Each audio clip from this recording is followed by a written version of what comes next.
Hi friends, ഇൻവെസ്റ്റ്മെൻറ്റിന് വേണ്ടി ഒരു കമ്പനിയെ തിരഞ്ഞെടുക്കുമ്പോൾ അത് നല്ല കമ്പനിയാണോ എന്ന് പരിശോധിക്കുന്നത് ഫണ്ടമെൻ്റൽ ആൻഡ് ടെക്നിക്കൽ അനാലിസിസിലൂടെയാണ്.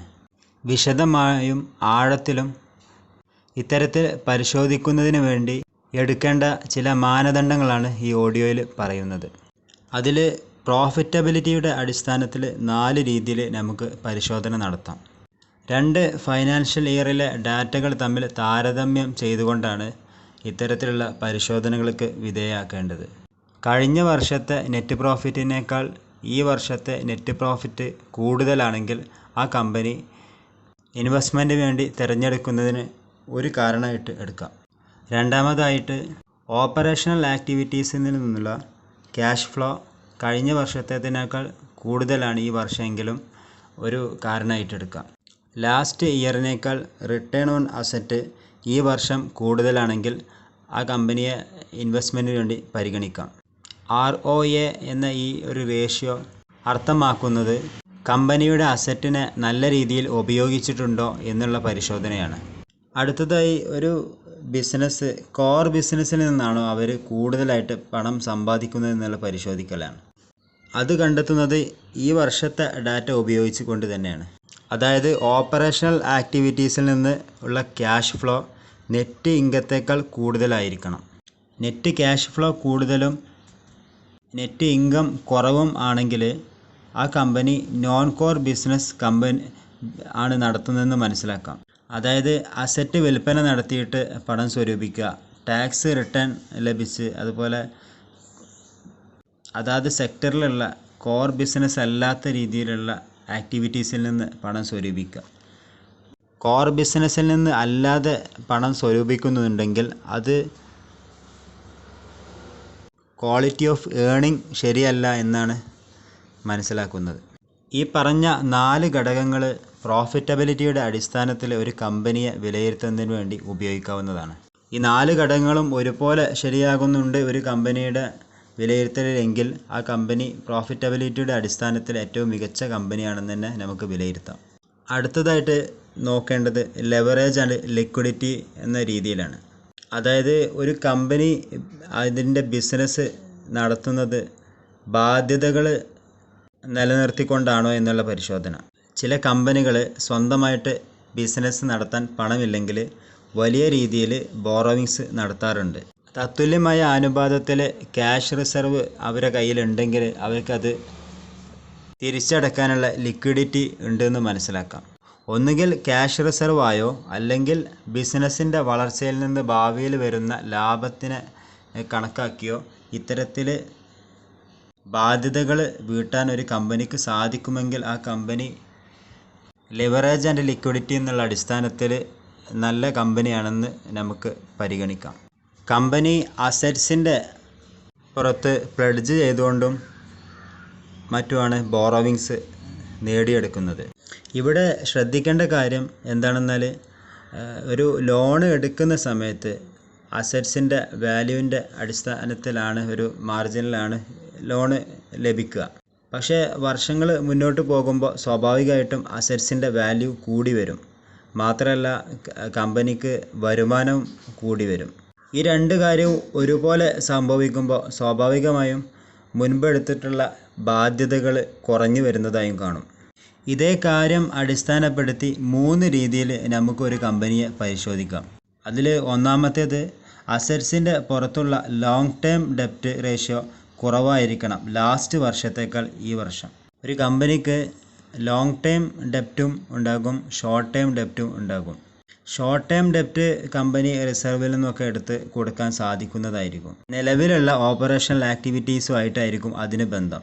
എന്നാൽ ലോങ് ടേം ഡെപ്റ്റ് എന്ന് പറയുന്നത് കമ്പനിയുടെ പ്ലാന്റ് നിർമ്മിക്കാൻ വേണ്ടിയും പുതിയ മറ്റൊരു തരത്തിലുള്ള ഇൻവെസ്റ്റ്മെൻറ്റുകളിലേക്ക് വേണ്ടിയും പുതിയ കമ്പനികളെ ഏറ്റെടുക്കുന്നതിന് വേണ്ടിയൊക്കെയാണ് ഉപയോഗിക്കാറ്. ഉദാഹരണത്തിന് power grid corporation of India എന്നുള്ള കമ്പനി എടുക്കാം. വൈദ്യുതി വിതരണം ചെയ്യുന്ന ഒരു കമ്പനിയാണത്. ഒരു ഗവൺമെൻറ് കമ്പനി കൂടിയാണ്. തുടക്കകാലത്ത് വൈദ്യുത വിതരണത്തിന് വേണ്ടി ഇൻഫ്രാസ്ട്രക്ചർ നിർമ്മിക്കുന്നതിനായി ആ കമ്പനിക്ക് വലിയ രീതിയിലുള്ള ഇൻവെസ്റ്റ്മെൻറ്റ് നടത്തേണ്ടി വന്നിട്ടുണ്ട്. അന്ന് സ്വാഭാവികമായിട്ടും ഇത്തരത്തിലുള്ള ബാധ്യത ലോങ് ടേമിലേക്ക് ആ കമ്പനിക്ക് ഉണ്ടായിട്ടുണ്ടായിരുന്നു. വർഷങ്ങൾ കഴിഞ്ഞ് ഇപ്പോൾ ആ കമ്പനിയെക്കുറിച്ച് നോക്കുമ്പോൾ ഇൻഫ്രാസ്ട്രക്ചർ നിർമ്മിക്കുന്നതിന് വേണ്ടി അവർ അന്ന് ഇൻവെസ്റ്റ് ചെയ്തതിൻ്റെ ബാധ്യതകളൊക്കെ തീരുകയും നിലവിൽ ആ കമ്പനിക്ക് ആകെ ചിലവായിട്ട് വരുന്നത് അഡ്മിനിസ്ട്രേഷൻ ഡിപ്പാർട്ട്മെൻറ്റിലുള്ള ചിലവുകൾ മാത്രമായിട്ട് മാറുകയും ചെയ്തിട്ടുണ്ട്. പക്ഷേ ഒരു കമ്പനിയെ സംബന്ധിച്ചിടത്തോളം തുടക്കത്തിൽ വലിയ രീതിയിലുള്ള ഇൻവെസ്റ്റ്മെൻറ്റ് നടത്തേണ്ടി വരുന്നത് കൊണ്ട് തന്നെ അവർക്ക് അസറ്റ്സിൻ്റെ പുറത്ത് ലോങ് ടേമിലേക്ക് ലോണുകൾ എടുത്തുകൊണ്ട് മാത്രമേ ഇത് മുന്നോട്ട് കൊണ്ടുപോകാൻ സാധിക്കൂ. പ്രത്യേകിച്ചും സ്റ്റോക്ക് മാർക്കറ്റിൽ ലിസ്റ്റ് ചെയ്ത് ഫണ്ട് റേസ് ചെയ്തതിന് ശേഷം വീണ്ടും പണത്തിന് ആവശ്യം വരുമ്പോൾ കൂടെ സ്റ്റോക്ക് മാർക്കറ്റിൽ നിന്ന് ഫണ്ട് റേസ് ചെയ്യുന്നത് ഒരു കമ്പനിയെ സംബന്ധിച്ചിടത്തോളം അത് നല്ല ഒരു കാര്യമായിട്ടല്ല ഫൈനാൻഷ്യൽ ഡാറ്റകളുടെ അടിസ്ഥാനത്തിൽ പരിശോധിക്കുമ്പോൾ വിലയിരുത്തപ്പെടുന്നത്. അതുകൊണ്ടാണ് കമ്പനികൾ ലോങ് ടേം ലോണുകളിലേക്കൊക്കെ പോകുന്നത്. മറ്റൊരു ഉദാഹരണമായിട്ട് ഒരു കാർ നിർമ്മാണ കമ്പനിയെ പരിഗണിക്കാം. കാർ നിർമ്മാണത്തിന് വേണ്ടിയുള്ളൊരു പ്ലാന്റ് നിർമ്മിക്കാൻ തുടക്കത്തിൽ വലിയ ഇൻവെസ്റ്റ്മെൻറ്റ് വേണ്ടി വരും. ഈ പ്ലാന്റ് നിർമ്മിച്ചതിന് ശേഷം അതിൽ നിന്ന് പ്രോഡക്റ്റ് ഉൽപ്പാദിപ്പിച്ച് അത് വിൽപ്പന നടത്തി അതിൻ്റെ പണം കയ്യിൽ വരുന്നത് വരെ ഈ ഒരു ഇൻവെസ്റ്റ്മെൻറ്റിൽ വലിയ രീതിയിലുള്ള ബാധ്യതയായിട്ട് അതിൻ്റെ ഇൻട്രസ്റ്റ് അടക്കം കൂടി വരുന്ന ഒരു സാഹചര്യമുണ്ട്. അത്തരത്തിലാണ് നമ്മൾ ഈ കാര്യത്തെ പരിശോധിക്കുമ്പോൾ മനസ്സിലാക്കേണ്ട കാര്യങ്ങൾ. ഇത്തരത്തിൽ ഇൻവെസ്റ്റ്മെൻറ്റ് നടത്തി വർഷങ്ങൾ മുന്നോട്ട് പോകുമ്പോൾ സ്വാഭാവികമായിട്ടും ഗ്രോത്ത് കൂടും, പ്രോഫിറ്റ് കൂടും. അതുകൊണ്ട് തന്നെ കടങ്ങൾ കുറക്കാനും സാധിക്കും. അതായത് ഒരു കമ്പനിയെ നമ്മൾ വിലയിരുത്തുമ്പോൾ അവിടെ ബാധ്യത ഉണ്ട് എന്നുള്ളത് കൊണ്ട് ആ കമ്പനി മോശമാകുന്നില്ല. ബാധ്യത അവർക്ക് തിരിച്ചടക്കാൻ സാധിക്കുന്നുണ്ടോ എന്ന് പരിശോധിക്കുന്നതിലൂടെ മാത്രമേ ഒരു കമ്പനി ആ കാര്യത്തിൽ നല്ലതാണോ അല്ല എന്നുള്ളത് തിരിച്ചറിയാൻ സാധിക്കും. വലിയ രീതിയിൽ ഇൻവെസ്റ്റ്മെൻറ്റ് വരുന്ന റിയൽ എസ്റ്റേറ്റ്, അതുപോലെ ഇത്തരം മാനുഫാക്ചറിങ് യൂണിറ്റുകൾ, ഇവിടെയൊക്കെ സ്വാഭാവികമായിട്ടും ലോങ് ടേമിലേക്ക് ഉള്ള ബാധ്യതകൾ കൂടുതലായിരിക്കും. എന്നാൽ FMCG പോലെയുള്ള കമ്പനികളെ സംബന്ധിച്ചിടത്തോളം അവർ പ്രോഡക്റ്റ് ഉൽപ്പാദിപ്പിക്കുന്നതോടൊപ്പം തന്നെ അവർക്ക് ഓവർ ഡ്രാഫ്റ്റായിട്ട് പണം ലഭിക്കുന്ന ഒരു സാഹചര്യമുണ്ട്. അതുകൊണ്ട് അത്തരം കമ്പനികൾക്ക് വലിയ ബാധ്യതകളുണ്ടെങ്കിൽ അതൊരു മോശം പ്രവണത ആയിട്ട് തന്നെ മനസ്സിലാക്കണം. ഇത്തരത്തിൽ സെക്ടറുകളുടെ അടിസ്ഥാനത്തിൽ ബാധ്യതകൾ നമ്മൾ വിലയിരുത്തേണ്ടത് വ്യത്യസ്ത രീതിയിലാണ്. ഇതിൽ പരിശോധിക്കേണ്ട രണ്ടാമത്തെ ഒരു രീതി എന്ന് പറയുന്നത് കറണ്ട് റേഷ്യോയെ കുറിച്ചിട്ടുള്ള ഒരു പഠനമാണ്. അതായത് കഴിഞ്ഞ വർഷത്തെ കറണ്ട് റേഷ്യോയേക്കാൾ ഈ വർഷത്തെ കറണ്ട് റേഷ്യോ കൂടുതലാണെങ്കിൽ ആ കമ്പനിയെ ലിവറേജ് ലിക്വിഡിറ്റിയുടെ അടിസ്ഥാനത്തിൽ പരിഗണിക്കാവുന്നതാണ്. Current asset divided by current liability ആണ് കറണ്ട് റേഷ്യോ കണക്കാക്കുന്നതിനുള്ള സമവാക്യം. അതായത് ഇവിടെ പരിശോധിക്കുന്നത് ഒരു കമ്പനിക്ക് ഷോർട്ട് ടേം ആയിട്ടുള്ള ബാധ്യതകൾ പെട്ടെന്ന് തന്നെ കൊടുത്തു തീർക്കാൻ സാധിക്കുന്നുണ്ടോ എന്നുള്ളതാണ്. ഒന്നുകൂടി വ്യക്തമാക്കി കഴിഞ്ഞാൽ ക്യാഷ് റിസർവ് കമ്പനിയിലുണ്ടോ എന്നുള്ളത്.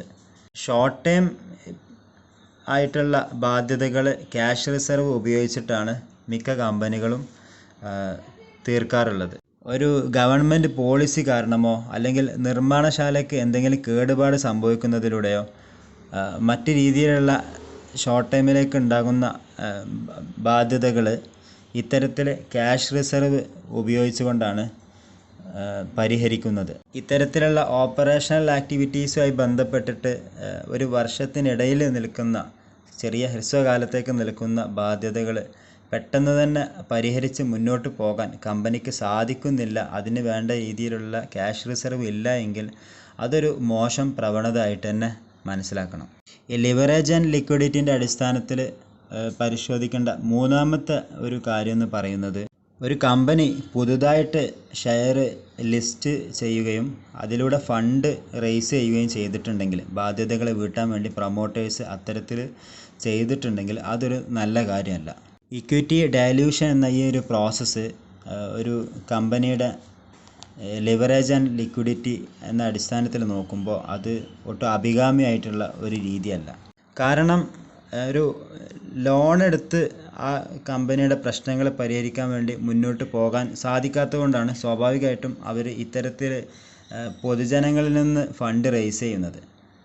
നിലവിൽ പൊതുജനങ്ങളിൽ നിന്ന് ഫണ്ട് റേസ് ചെയ്ത ഒരു കമ്പനി വീണ്ടും പൊതുജനങ്ങളിൽ നിന്ന് ഫണ്ട് റേസ് ചെയ്യുമ്പോൾ സ്വാഭാവികമായിട്ടും അവിടെ വിലയിരുത്തപ്പെടുന്നത് ഈ കമ്പനിയുടെ അഡ്മിനിസ്ട്രേഷൻ്റെ ഭാഗത്തു നിന്നുള്ള അനാസ്ഥയെക്കുറിച്ച് തന്നെയാണ്. കാരണം വ്യക്തമായ ഒരു ലക്ഷ്യബോധത്തോടു കൂടിയല്ല ആദ്യം അവർ ഫണ്ട് റേസ് ചെയ്തത് എന്ന് വേണം ഇതിൽ ഒരു കാര്യം മനസ്സിലാക്കാൻ. രണ്ടാമതായിട്ട് ലോൺ എടുത്ത് അവർക്ക് ഈ കാര്യങ്ങൾ മുന്നോട്ട് പോകാൻ സാധിക്കാത്ത രീതിയിൽ സാമ്പത്തിക അരക്ഷിതാവസ്ഥ കമ്പനിയിലുണ്ടെങ്കിൽ അതും ആ കമ്പനിയുടെ ഒരു നെഗറ്റീവാണ്. മൂന്നാമത്തെ കാര്യം, ഇക്വിറ്റി ഷെയർ ജനങ്ങളിലേക്ക് എത്തിക്കുമ്പോൾ സ്വാഭാവികമായിട്ടും ഒരു ബാധ്യത ഇല്ലാത്ത രീതിയിൽ അതിൻ്റെ ഉത്തരവാദിത്തത്തിൽ നിന്ന് രക്ഷപ്പെടാനുള്ളൊരു മാർഗം കൂടിയായിട്ടാണ് പ്രൊമോട്ടേഴ്സ് ഈ ഒരു കാര്യത്തെ കാണുന്നത് എന്ന് കൂടിയാണ് നമ്മൾ മനസ്സിലാക്കേണ്ടത്. കാരണം ഇക്വിറ്റി ക്യാപിറ്റൽ ഉപയോഗിച്ച് ആളുകളിൽ നിന്ന് ഫണ്ട് റേസ് ചെയ്യുമ്പോൾ, സ്റ്റോക്കുകൾ ഉപയോഗിച്ച് ആളുകളിൽ നിന്ന് ഫണ്ട് റേസ് ചെയ്യുമ്പോൾ അതിൻ്റെ മുഴുവൻ ബാധ്യതയും അത് വാങ്ങിയ ഷെയർ ഹോൾഡേഴ്സിന് മാത്രമാണ്. അത്തരത്തിൽ പൊതുജനങ്ങളിൽ നിന്ന് ഫണ്ട് റേസ് ചെയ്ത് ഡെപ്റ്റ് വീട്ടിയാൽ പോലും ആ കമ്പനിയെ സംബന്ധിച്ചിടത്തോളം അതിൻ്റെ ഫൈനാൻഷ്യൽ ഡാറ്റകളിൽ ഇത് നെഗറ്റീവായിട്ട് തന്നെ പ്രതിഫലിക്കും എന്നുള്ളതാണ്. താൽക്കാലികമായി ബാധ്യതകൾ വീട്ടാൻ അങ്ങനെ സാധിക്കുമെങ്കിൽ പോലും ബാലൻസ് ഷീറ്റിൽ ക്യാപിറ്റൽ എന്ന ഭാഗം അത് സത്യത്തിൽ അസറ്റ്സിന് അത് കൊടുത്തു വീട്ടേണ്ട ഒരു കാര്യമായിട്ട് തന്നെയാണ് കമ്പനിയെ ഫൈനാൻഷ്യൽ ഡാറ്റകളിൽ അത് പ്രതിഫലിക്കുക. അടുത്തതായിട്ട് പരിശോധിക്കേണ്ട ഒരു മാനദണ്ഡം എന്ന് പറയുന്നത് ഓപ്പറേഷണൽ എഫിഷ്യൻസിയുടെ അടിസ്ഥാനത്തിലാണ്. അതായത് ഒരു കമ്പനിക്ക് എത്ര കാര്യക്ഷമമായിട്ട് ഭാവിയിലേക്ക് മുന്നോട്ട് പോകാൻ സാധിക്കും എന്നുള്ളത് പരിശോധിക്കുകയാണ് ഇതിലൂടെ ചെയ്യുന്നത്. ഇവിടെ ഒന്നാമതായിട്ട് പരിശോധിക്കേണ്ട കാര്യം ഗ്രോസ് മാർജിൻ കഴിഞ്ഞ വർഷത്തേക്കാൾ കൂടുതലാണോ ഈ വർഷം എന്നുള്ളതാണ്. അതായത് ഒരു കമ്പനിയുടെ പ്രോഡക്റ്റിൻ്റെ വില 100 രൂപയാണ്. അത് വിൽക്കാൻ വേണ്ടിയിട്ട് അവർക്ക് വരുന്ന ചിലവ് എന്ന് പറയുന്നത് 60 രൂപയാണെങ്കിൽ അതിൽ അവർക്ക് കിട്ടുന്ന മാർജിൻ എന്ന് പറയുന്നത് 40 രൂപയാണ്. അതായത് 40% പ്രോഫിറ്റ് അവർക്ക് ഒരു പ്രോഡക്റ്റ് വിൽക്കുമ്പോൾ ലഭിക്കുന്നുണ്ടെന്ന് മനസ്സിലാക്കാം. ഇത്തരത്തിലൊരു പ്രോഡക്റ്റ് അല്ലെങ്കിൽ ഒരു സർവീസ് വിൽക്കുന്നതിൽ നിന്ന് ഈ വർഷം കിട്ടിയ മാർജിൻ കഴിഞ്ഞ വർഷത്തേക്കാൾ കൂടുതലാണെന്ന് പരിശോധിക്കുന്നതിലൂടെ കമ്പനിയുടെ കാര്യക്ഷമത നമുക്ക് ഉറപ്പുവരുത്താൻ സാധിക്കും. ഒന്നുകൂടി ലളിതമായി പറഞ്ഞാൽ മാർജിൻ കൂടുമ്പോൾ ലാഭം കൂടും, അതുകൊണ്ട് തന്നെ ഗ്രോത്ത് കൂടും, പ്രോഫിറ്റും കൂടും, നെറ്റ് പ്രോഫിറ്റും കൂടും. അടുത്തതായി കാര്യക്ഷമത ഉറപ്പുവരുത്തുന്നതിനുള്ള ഒരു രീതി എന്ന് പറയുന്നത് അസറ്റ് ടേൺ ഓവർ റേഷ്യോ കഴിഞ്ഞ വർഷത്തേക്കാൾ മികച്ചതാണോ ഈ വർഷം എന്നുള്ളത് പരിശോധിക്കുന്നതിലൂടെയാണ്. ടോട്ടൽ സെയിൽസിനെ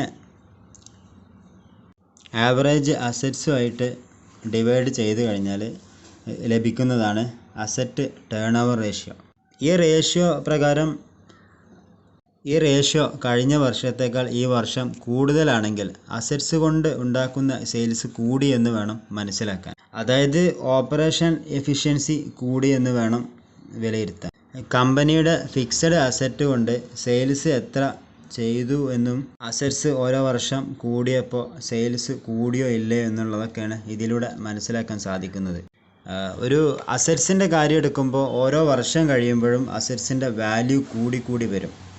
ഡിപ്രീസിയേഷൻ ഉണ്ടെങ്കിൽ പോലും ചില പ്രത്യേക കാരണങ്ങൾ കൊണ്ടൊക്കെ അസറ്റ്സിൻ്റെ വാല്യൂ കൂടി വരും. സ്വാഭാവികമായിട്ടും കഴിഞ്ഞ വർഷത്തെ അത്ര തന്നെ ഉള്ളൂ ഈ വർഷവും സെയിൽസിൻ്റെ വോളിയം എങ്കിൽ അത് അത്ര ഒരു കമ്പനിക്ക് മികച്ചതല്ല.